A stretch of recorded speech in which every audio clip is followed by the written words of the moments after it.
레위기 24장 17절로 22절. 다른 사람을 죽인 사람을 반드시 죽일지니라. 짐승을 죽인 자는 짐승을 짐승으로 변상할지니라.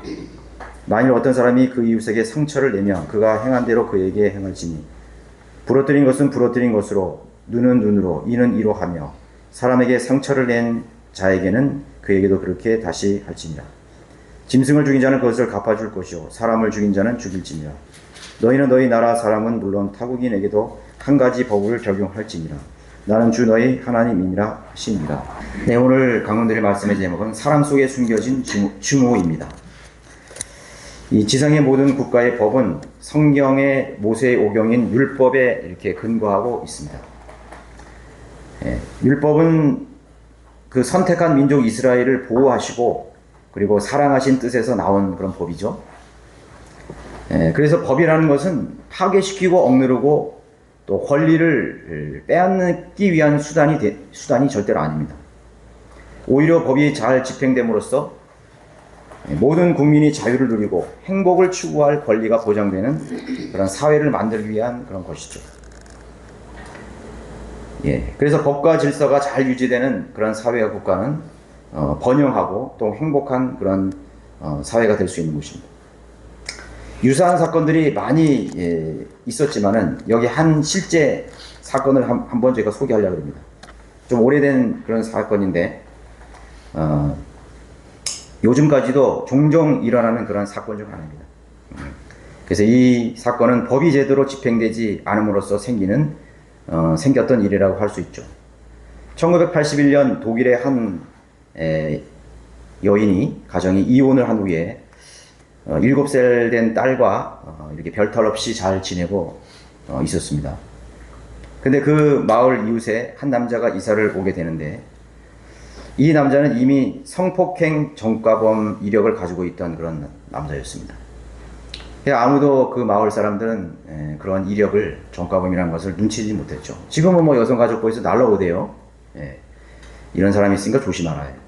근데 80년 초반 이 독일에 그런 제도가 없었던 걸로 알고 있습니다.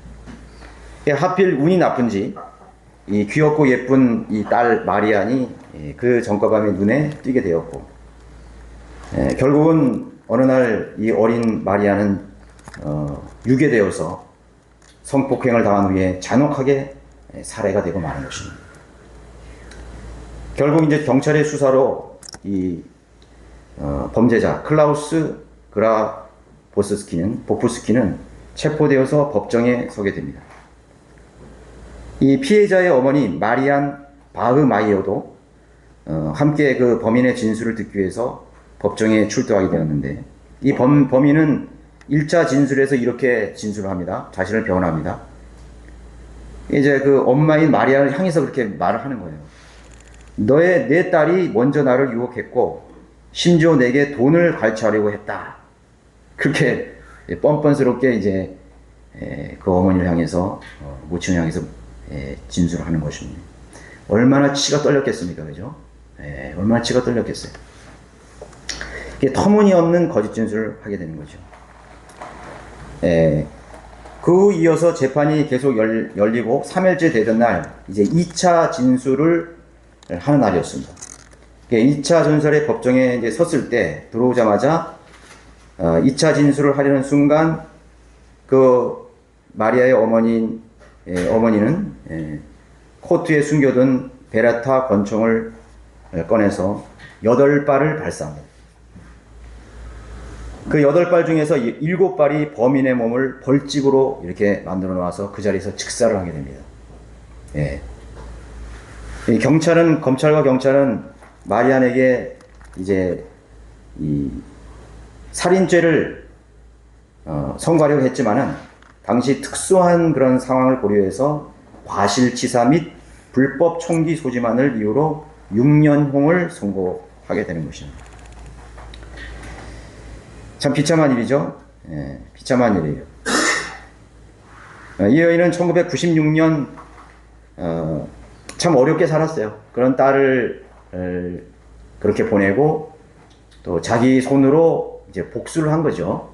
복수를 하고서 살다가 결국은 해외로 또 재혼하고 이혼하고를 반복하다가 45세의 나이로 췌장암에 걸려서 자기 딸 옆에 이렇게 묻히게 되는 비극적인 그런 사건이 하나 있었습니다. 아마도 이 지상에서 벌어지는 수많은 범죄 피해자 가족들 가운데는 법이 제대로 집행되지 않아서 자기가 직접 나서서 그 범인을 심판하고 싶을 사람들이 저는 많으리라고 생각됩니다. 특히 요즘 같은 이 솜방망이 판결을 많이 내리는 이런 국가에서는 아마 죽을 때까지, 자신이 살아있을 때까지는 그런 사랑하는 그런 사람들을 잃은 범인으로 그런 범죄를 통해서 잃어버린 가족들의 그런 마음 심정이라고 나는 생각이 돼요. 여러분, 또 미국 청년 그 대학생 있었죠? 오토 윈비어 사건 기억나십니까? 오토 윈비어. 이제 북한 여행 중에 2026년, 27년 사이에 26년에 평양 양각도 국제 호텔 그 벽에 걸린 그런 선전물을 뛸려고 했다, 훔치려고 한 혐의로 체포가 됐죠. 근데 사실은 그거는요, 꾸며낸 자작극이에요. 그 실루엣을 이렇게 만들어 놓은 거 있잖아요.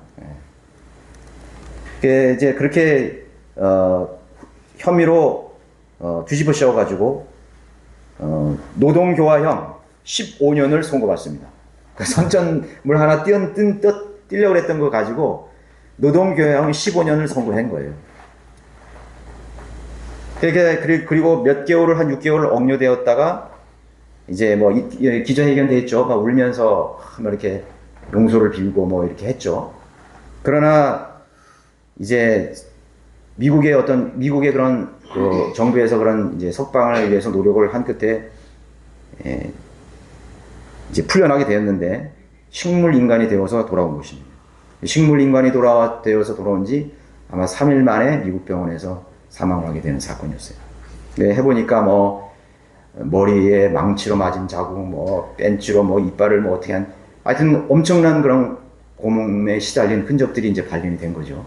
그 당시 이제 오바마 대통령 시절이었는데 그 아버지가 기자회견을 하면서 남긴 말이 있습니다. 김정은 지옥에서 만나자. 그 아버지 심정, 어머니의 심정이 얼마나 여러분들 한번 생각해 보세요. 지옥에서 만나자. 내가 원수를 내가 갚아주겠다는 거죠. 지옥에까지라도 따라가서 그 복수해주고 싶은 그런 마음, 그 심정. 억울하고 비통한 심정을 고스란히 담긴 말이라고 할 수 있어요. 예. 그러니까 거기에는 엄청난 증오가 담긴 말이기도 하죠. 동시에 그런 말, 그리고 그러한 복수의 심판이라는 행동 속에는 잃어버린 자식에 대한 애타는 사랑이 있습니다. 또 연민이 묻혀 있다는 사실을 발견하게 되는 것이죠. 사랑하는 만큼 나는 증오가 거기에 숨겨져 있는 거예요. 깊은 연민과 동정만큼 거기에는 엄청난 미움의 그런 심정이 거기에 들어있는 것입니다. 오늘 읽은 주님의 법의 내용을 보면 매우 냉정하고 현대의 법들과는 다른 엄중한 느낌이 들기까지 하죠. 너무 엄중하다 이거. 너무나 냉정하다. 사람을 죽인 사람은 반드시 죽일지니라. 엄중해요? 형사제도가 폐지된 건 마찬가지로 그런 국가들에서는 다소 무겁게 들려줄 수 있습니다. 짐승을 죽인 자와 이웃에게 상처를 낸 자에게는 그들이 행했던 그대로 행하여 갚으라고 했습니다. 또 부러뜨린 것으로 만약에 다른 사람의 팔을 부러뜨렸으면 너도 가서 그 사람의 팔을 부러뜨리라는 거예요. 야, 그런 무시무시한 법이 어딨어. 눈을 만약에 다치게 했으면 너도 눈을 가서 상처를 내라. 이를 뺐으면 이를 빼라. 상처를 낸 그에게도 그렇게 할지니라 그런 것입니다. 범죄자들의 인권을 내세우는 현실 세계에서는 다소 냉정하고 무겁게 들려질 수도 있는 것입니다. 이거 말도 안 되지. 어떻게 그렇게 들려질 수 있습니다. 그러나 그렇지 않습니다. 매우 공의롭고 정의로운 법들인 것이죠. 이거는 누구도 이의를 제기할 수 없는 그런 법인 것입니다. 이것은 사람이 만든 법이 아니에요. 사람이 법을 만들기 때문에 거기에 참작 사항을 넣는 거예요. 거기에 뭐 인권이니, 뭐 현장 참작이니, 그 사람의 상태를 참작하느니, 뭐 이런 일들이 나오는 겁니다. 사람이 만들기 때문에. 그러나 이것은 사람이 만든 법이 아니라 하나님이 만든 법이기 때문에 이거는 공의롭고 정의로운 법이에요. 우주의 심판자이신 전지전능 하나님께서 친히 모세에게 내려주신 그런 율법, 모세 오경의 법인 것입니다. 자, 왜 이런 내용의 법들은 무엇에 근거해서 나온 법인지를 저는 한번 생각해 보겠습니다. 왜 이런 법을 하나님께서 만드셨을까요? 왜 이렇게 아주 냉정하게 만드셨을까? 그런 사람들 중에는 정상을 참작해야 될 그런 현실 세계도 있고, 여러 가지 그런 상황이 있잖아요. 네. 그 다음에 그 사람이 뭐 용서를 빈다든가, 뭐 뉘우친다든가, 그런 상황들이 벌어지잖아요. 그죠? 또 뭐 어떤, 구명운동을 해가지고, 사인을 해가지고, 서명운동을 해서 그 사람을, 복권해주자 해가지고, 그런 운동도 하고 말이에요. 그렇게 하잖아요? 첫 번째는 자신의 입장에서 판단하고 행동하라는 뜻인 것입니다. 자기 입장에서 판단하고 행동하라. 내 가치관 속에서 타인을 존중하고 다른 사람들의 소유물을 가치 있게 여기라는 것입니다. 내가 아끼는 대상은 다른 사람도 마찬가지로 아끼는 것이죠. 내 생명을 소중히 여기는 것처럼 다른 사람들도 나와 같이 각자 자신의 목숨을 소중히 여기고 아낀다는 것을 다시 한번 생각하라는 거예요. 내가 귀하면 다른 사람도 귀한 거예요. 내가 소유하고 있는 것에 대한 애착심이 있으면 다른 사람도 그 소유물에 대한 애착심을 가지고 있다는 것을 기억하라는 것입니다. 자기 몸의 지체를 보존하려는 것 같이 다른 사람의 몸의 어떤 일부라도 손상시키거나 잃어버리게 하지 말라는 뜻이죠. 그러한 일이 일어나지 않을 수 없기에 법 집행을 통해서 실감케 한 것입니다. 이거는 하나의 법이라는 것은 하나의 본이에요. 예, 그런 일이 일어나지 않을 수 있죠. 내가 느낄 수 없죠. 그러나 법 집행을 통해서 네가 직접 그걸 느껴보라는 것이죠. 네가 다른 사람들의 소중한 것들을 상하게 했고 잃어버리게 했는데 느끼지 못한다는 거예요. 그럼 네가 직접 느껴보라는 거예요. 당해봐서 느껴보라는 거예요. 자, 그것을 실감케 한 것이 바로 이 법인 것입니다. 타인의 소유를 부러뜨리거나 손상시켰을 때 자신도 동일하게 겪어봄으로써 얼마나 그 고통이 심한지, 그 상실감이 얼마나 큰지, 그 불쾌감이 얼마나 큰지, 또 슬픔의 감정까지도 고스란히 느끼고 경험해 보라는 강력한 그런 교훈이 있는 것입니다.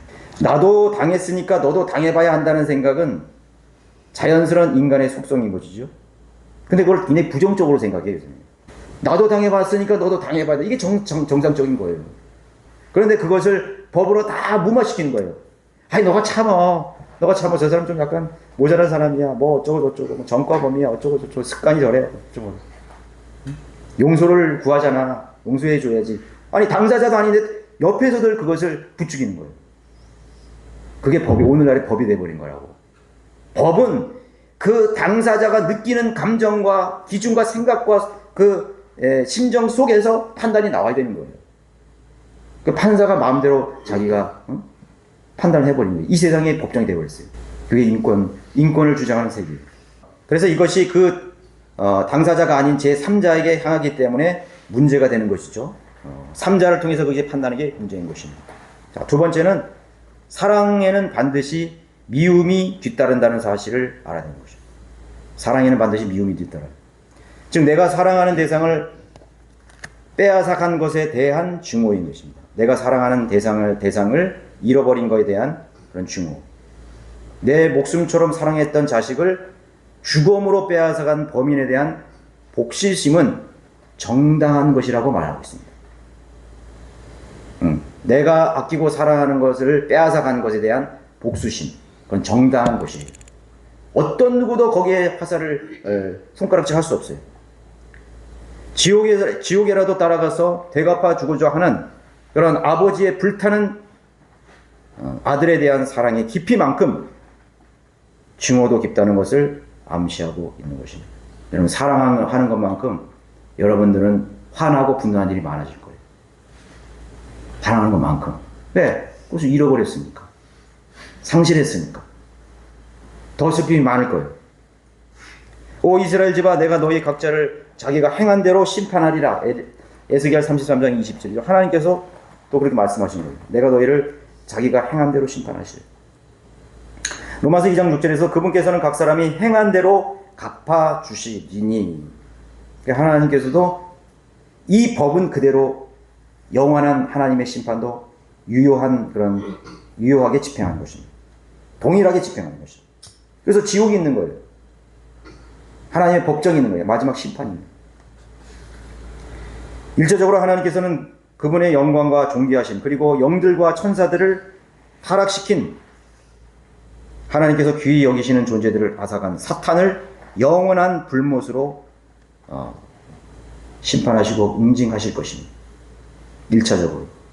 하나님도 사랑이시지만 하나님도 증오심을 가지고 있는 거예요. 그 증오심의 결과가 뭐예요? 심판이고 지옥입니다. 지옥에 간 존재들은 하나님의 소중한 것들을 다 빼앗아간 존재들. 하나님의 소중한 것들을 귀하게 여기지 않았던 사람. 뭐 그런 것 가지고 뭐 지옥에 가냐? 너 자녀가 5인데 1명 죽었을 뿐이잖아. 그렇게 한번 얘기해봐요. 그 부모에게.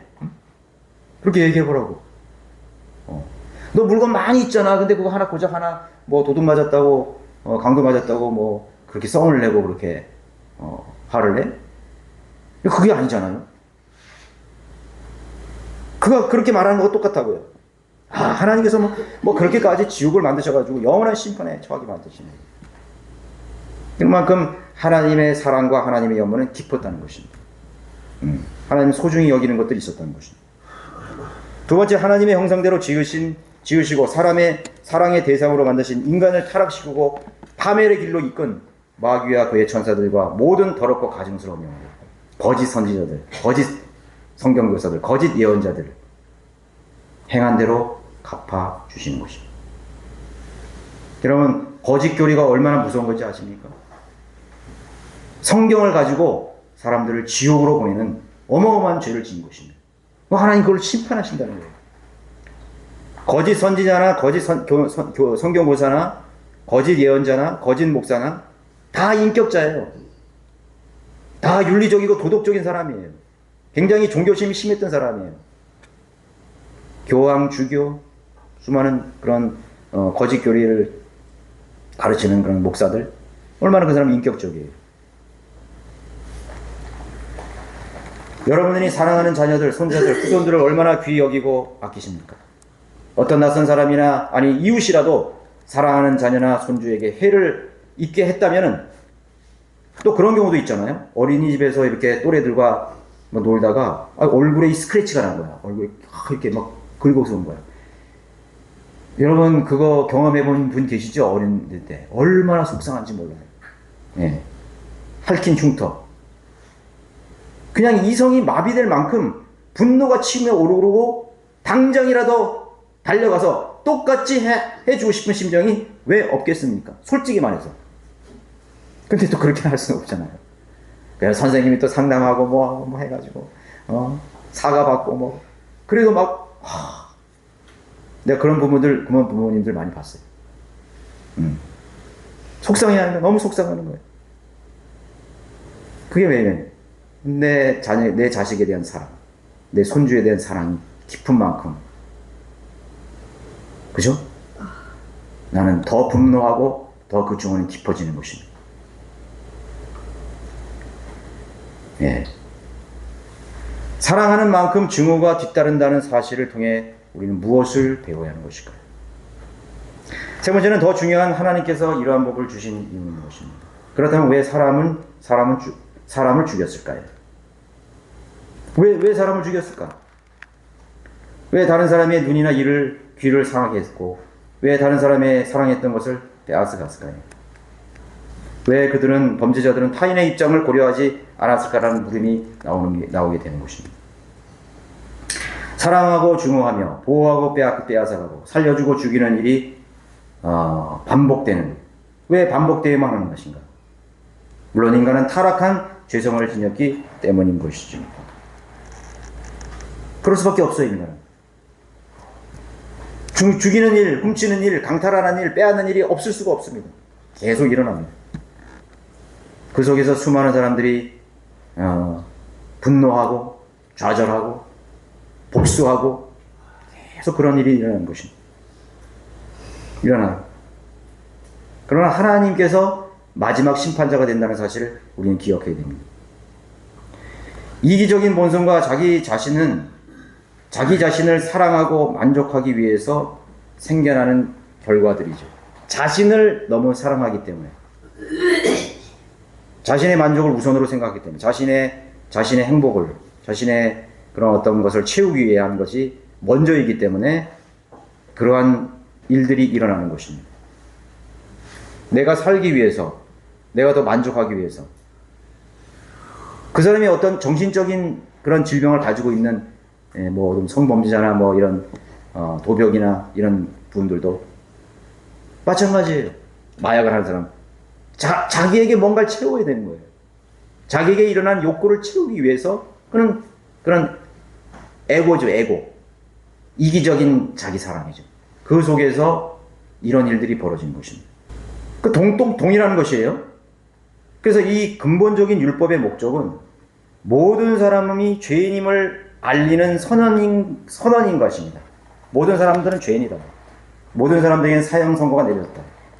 죽어 마땅한 범죄자여 하나님의 보응과 심판의 대상임을 상기시키는 목적이 있는 것입니다. 여러분, 왜 속상한 일이 많이 있죠? 여러분, 세상에 살다가 왜 속상한 일이 많은 거예요? 사랑하는 것들이 너무 많기 때문에 많은 거예요. 왜 미워하는 것들이 그렇게 많아요? 여러분들이 사랑하는 것들이, 아끼는 것들이 너무 많기 때문에. 여러분들이 왜 그것에 분노하고 화나는 것입니까? 여러분, 자동차 하나 샀는데 누가 스크래치 쫙 냈어. 와, 화나는 거예요. 저는 글쎄요, 어떤 분들은 제가 보니까 차를 굉장히 애지중지하더라고요. 차를 너무 사랑해. 항상 뭐 광내고 이렇게 따고 뭐 보고, 아유, 조그만 스크래치만 하나 가도 막 속상해하고 말이야. 그거 가지고 계속 얘기하는 거예요. 차는 그냥 수단일 뿐이다. 나를 운반해주는 수단일 뿐이에요. 웬만한 그냥 스크래치를 한 거는 저는 다 넘어가요. 그냥. 그러나 다른 사람에게 내가 했을 때 꼭 막 얘기하는 거예요. 내가 여기 3층 아저씨 그때 한번 기억나시죠? 차 세우다 스크래치 났어요. 이거 보험 처리하라고 했더니 안 하셨더라고. 근데 그 사람의 입장을 내가 또 그런 생각해야 되는 거예요. 내 자신이 그거에 대해서 무관심한다고 해서 단순히 무관심한 건 아니죠. 그건 아니죠. 그 사랑하는 거, 아끼고 중요한 것들이 많으면요, 대단히 속상한 일이 많이 생기더라고요. 그런 여러분들의 삶 속에서 한번 그런 것들이 있는지 한번 생각을 해보세요. 내가 정말 이게 너무 아끼고 너무 사랑하고 너무나 내가 정성을 쏟는 것이 있는가요? 그런데 그것이 상실된 날에는 내가 그걸 참지를 못하게 됩니다. 슬퍼져요. 우울해집니다. 돈도 마찬가지예요. 그 다음에 집도 마찬가지고 모든 것이 마찬가지입니다. 살아있는 우리 인간관계 속에서 자녀들도 마찬가지예요. 내 자녀를 사랑한다 이거죠. 얼마만큼 사랑하냐. 하나님께서 그러셨죠. 자기 자식을 나보다 더 사랑하는 합당치 않다 그랬습니다. 하나님을 더 사랑하라. 하나님 말씀입니다. 영원한 것들을 더 사랑하는 것입니다. 내가 하나님을 사랑하면요, 예수 그리스도 안에서 내가 그것들을 사랑하면요, 그것을 영원히 잃어버리지 않습니다. 영원히 잃어버리지 않아요. 만약에 자식을 잃어버렸던 그러한 부모들이 그리스도 안에 있었다면 잠깐 상실하는 그런 슬픔은 있을 수 있어요. 그러나 다시 찾게 되는 것입니다. 여러분, 욥의 사건을 보십시오. 하나님을, 그 모든 것들을 다 잃어버렸지만은 하나님을 원망하지 않았어요. 하나님을 부인하지 않았어요. 하나님을 신뢰했습니다. 내가 더 많은 사랑하는 것만큼 속상한 일이 많아질 것이고, 슬퍼지는 일이 많아질 것이고, 또 증오감도 많아질 것이고, 더 많이 자주 속상해하는 사람은 자기 만족이나 자기 행복 기준이 많은 사람이 분명한 것입니다. 어떤 사람들 보면 항상 막 화가 나 있어. 불만이 있고 화가 나 있어요. 그런 사람들은 자기 자신뿐만 아니라 자기가 속해 있는 그런 영역 속에 있는 것들을 사랑하는 것들이 너무 많은 것입니다. 여러분, 잃어버릴 준비를 하셔야 됩니다. 그럼 여러분, 속상한 일이 많지는 않아요. 어떤 사람들은 물론 내가 그 입장이 돼서는 못하지만 두 종류가 있어요. 자녀를 잃어버리고도 일어나서 주님을 신실하게 섬기는 분이 계셔요. 그리고 여기 인천 우리 박정화 목사님 너무 대단하다고 생각합니다. 정말 살려달라고 얼마나 그렇게 기도했는지 몰라요. 그럼 하나님 데려가셨어요. 그 이쁜 딸을 데려가셨다고. 여러분, 얼마나 비통하겠습니까? 그럼에도 이제 다시 주님 안에서 만날 그런 소망을 가지고, 박정호 목사 그러더라고요. 내가 이제 더 하늘나라에 대한 소망이 커졌다. 왜? 내 딸을 다시 만날 날이 더 고대한 것이죠. 저도 마찬가지예요. 저도 부모님 다 하늘나라 가셨어요. 그렇기 때문에 저는 부모님이 살아계신 분들보다 저는 더 하늘나라에 가고 싶어요. 우리 어머니를 빨리 만나고 싶어요. 또 소망이 있고 실제적이에요. 그렇다면 자녀를 먼저 보낸 그런 부모는 얼마나 더 실제적일까요? 그 소망이, 그런 소망을 가지고 하나님을 사랑하는 사람들은 능히 그 슬픔을 극복하고 털어버릴 수 있습니다. 하나님보다 더 사랑하는 것들이 있다면 그런 것들이 있는지 여러분 자신을 다시 한번 돌아볼 필요가 있는 것입니다. 오히려 하나님께 맡기면 하나님께서 그걸 보호해 주십니다. 대부분의 사람들은 자기가 그것을 보존하려고 그래요. 내가 그것을 지키려고 그래요. 내가 그것을 아끼려고 그래요. 내가 뭔가를 하려고 그래요. 그것을 너무 사랑하는 나머지. 그러다 보면은 부작용이 생겨버리는 거죠. 내 기대, 내 만족, 내 기준 속에서 너무 사랑하기 때문에 내가 뭔가를 만들어 보겠다는 그런 생각을 하는 거예요. 그냥 내버려 두세요. 내버려 둔다는 것은 하나님께 맡기라는 것입니다. 내가 사랑하는 것보다 하나님이 사랑하실 때 하나님의 능력이 더 크지 내 능력 비교할 수 있겠어요? 내가 소중한 것들을 맡깁니다. 주님께 맡깁니다. 물질도 마찬가지고 환경도 마찬가지고 여러분들의 인간관계도 마찬가지고 여러분들의 생애의 모든 것들도 하나님께 맡기는 믿음을 가지고 있어야 되는 것입니다. 그러면 점점 중요할 일이 줄어들어요. 미워할 일이 줄어듭니다. 속상한 할 일이 줄어들어요. 분노할 일이 줄어들어요. 이 집안에서도 보면요, 어머니는 막 그냥 자녀에게 뭐 하라, 뭐 먹었냐, 안 먹었냐, 먹지 말라, 뭐 하지 말라. 계속 이제 그런, 자식을 참 아끼고 사랑하는구나. 그냥 일거수일투족을 다 이제 간섭하는 것처럼 들리는 거죠. 그래서 사랑하는 거예요, 그만큼. 사랑하는 거죠. 그런 것도 필요하죠. 자녀들이 어리석고 무지할 때, 이렇게 교훈해주는 거, 징계하는 거 필요한 것입니다. 근데 이제 자녀들이 점점 성장하면서 알만한 나이가 되면요, 그냥 맡기세요. 그리고 시행착오 속에서 다 배웁니다. 뭐 이렇게 훈계를 들어서 막 이렇게 하는 것도 있지만은 제일 중요한 것은 자기가 경험하고 시행착오를 겪음으로써 성장하는 것입니다. 그게 중요하더라고요. 그래서 주님 앞에 다 맡기고 하나님 앞에 기도하는 것입니다. 내가 너무 가까이에서 눈으로 보고 만지고 이러면 그 애정과 사랑이 더 깊어져요. 그렇죠? 눈에서 멀어지면 그 애정과 사랑이 좀 이렇게 무뎌지더라고요. 문득 생각을 하는 거예요. 그러나 나는 매일 기도하는 거죠. 하나님 앞에 매일 기도해요. 교회에서 성도와 목회자가 사랑합니다. 그래서 저도 어떤 분들이 이렇게 계시다가 뭐 어떤 이유에서든지 이렇게 나오시지를 않으면은 몇 주간이나 이렇게 침울해요. 침울하고 왠지 모르게 영적으로 이게 다운이 됩니다. 계속 기도하게 되고 거의 떨쳐버리려고 해도 떨쳐버릴 수가 없어요.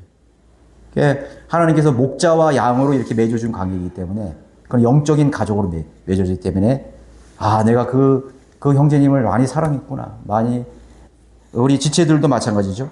하나님보다 더 사랑합니다. 목회자는 사람을 더 사랑할 수가 있습니다. 사람에게 더 초점을 맞출 수 있고 그 성도들에게 더 많은 애정을 가질 수 있어요. 그러나 저도 역시 하나님보다 사람을 더 사랑하지 말아야 된다는 것을 항상 느끼고 있습니다. 내가 하나님을 더 사랑해야죠. 그래서 그 전에 이성호 목사님이 항상 말씀하실 때, 사람 뭐 떠나는 거 신경 쓰지 말라고. 전 잘 이해가 안 됐어요. 사람을 두려워하지도 않고, 사람을 신뢰하지도 않고, 사람을 사랑하지도 말라는 것이. 그것은 하나님보다 더 사랑하지 말라는 뜻이겠죠? 예. 하나님께 맡기고, 하나님의 자상하신 손에 의탁하라는 그러한 교훈이었을 것입니다. 여러분들의 생애에 속상한 일이 많지 않기를 저는 바랍니다. 여러분들의 생애에 누군가를 증오하고 미워하는 그러한 일이 없었으면 좋겠습니다.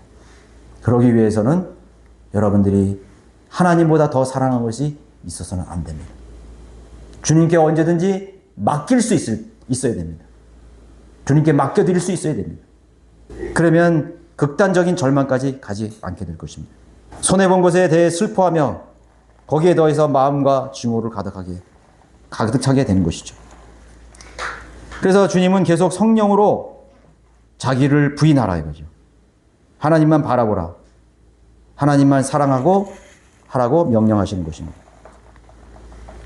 더 중요한 교훈은 무엇입니까? 하나님께서 사랑하시는 대상이 무엇인지, 주님께서 귀하게 여기시는 뜻이 무엇인지를 배우라는 것이죠.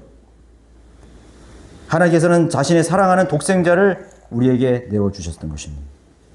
그 대가로 우리를 또 자신의 아들들로 입양해 주시고 또 삼아 주셨던 것이죠. 복음을 무가치하게 여기는 사람들은 역시 하나님의 증오의 대상이 되는 것입니다. 그렇겠죠? 그것을 배워야 되는 것입니다. 우리는 사랑하고 증오하는 이런 관계 속에서 하나님께서 사랑하시는 것이 무엇이고 하나님께서 증오하시는 것이 무엇인지를 배워야 되는 겁니다. 그 어떤 율법보다 귀하신 분이 그리스도이십니다. 율법의 모든 조항을 다 지킨다 해도 그분의 독생자의 죽음을 헛되게 한 죄값은 영원한 형벌로 남겨지게 될 것입니다. 그 어떤 것보다도 귀한 만물보다 귀한 것은 오직 예수 그리스도이십니다. 잠깐 있다가 사라지는 인간은 망각이죠. 인간은 잊어버리는 거예요. 죽음으로써 끝나게 됩니다. 그 관계도 끝나게 되거든요. 그냥 일시적으로 윈도의 아버지도 아마 일시적으로 살아있을 동안에 증오감이 불타요. 그 윈도의 아버지가 유태인이라고 그러죠? 구원받은지 잘 모르겠어요. 얼마나 자기 자식을 사랑하고 아낀 그 사랑을 잃어버렸으면, 그 사랑하는 아들을 비참하게 목숨을 빼앗은 그러한 이북 정권에 대한 그런 증오감이 얼마나 크겠어요. 그러나 그것은 잠깐이에요. 그렇다면 영원하신 하나님이 사랑하시는 건 얼마나 그 사랑은 깊겠습니까? 하나님이 사랑하시는 것. 독생자를 우리에게 내어주신 사랑. 십자가의 복음을 업신여기거나 무시하거나 또 그것을 무가치 여기는 것에 대해서 주님은 심판하실 것입니다. 지상에 벌어지는 모든 억울한 일들에 대해서 행한 대로 갚아주시는 분을 여러분 신뢰하셔야 되는 것입니다. 주님이 사랑하신 것들을 여러분 사랑하시기 바랍니다. 하나님이 증오하시는 것들을 여러분 동일하게 증오하셔야 됩니다. 그래서 하나님의 뜻대로 사는 것입니다. 그 사람이 거룩하게 사는 것입니다. 하나님 죄를 증오하시죠? 우리도 죄를 증오해야 되는 것입니다. 하나님은 의를 사랑하시죠? 그럼 우리도 의를 사랑합니다. 하나님의 말씀을 여러분 소중히 여기세요. 하나님은 하나님의 자신의 말씀을 소중히 여기세요. 우리가 하나님의 말씀을 소중히 여길 때 하나님 기뻐하십니다.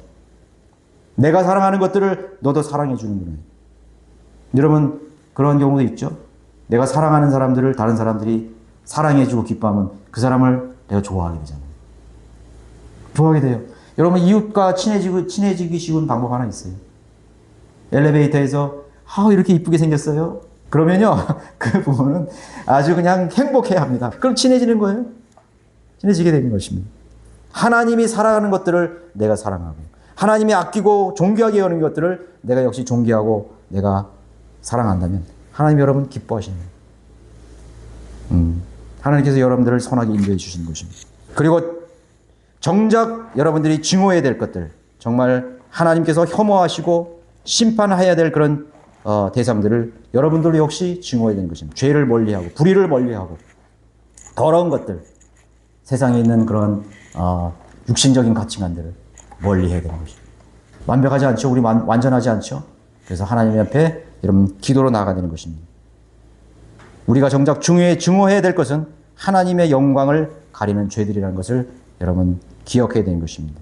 하나님이 사랑하는 것들을 사랑하고 하나님의 사랑 속에 여러분 거하시고 여러분들이 사랑하는 것들을 모두 하나님의 손에 의탁하시는 여러분들이 되시기를 바라겠습니다.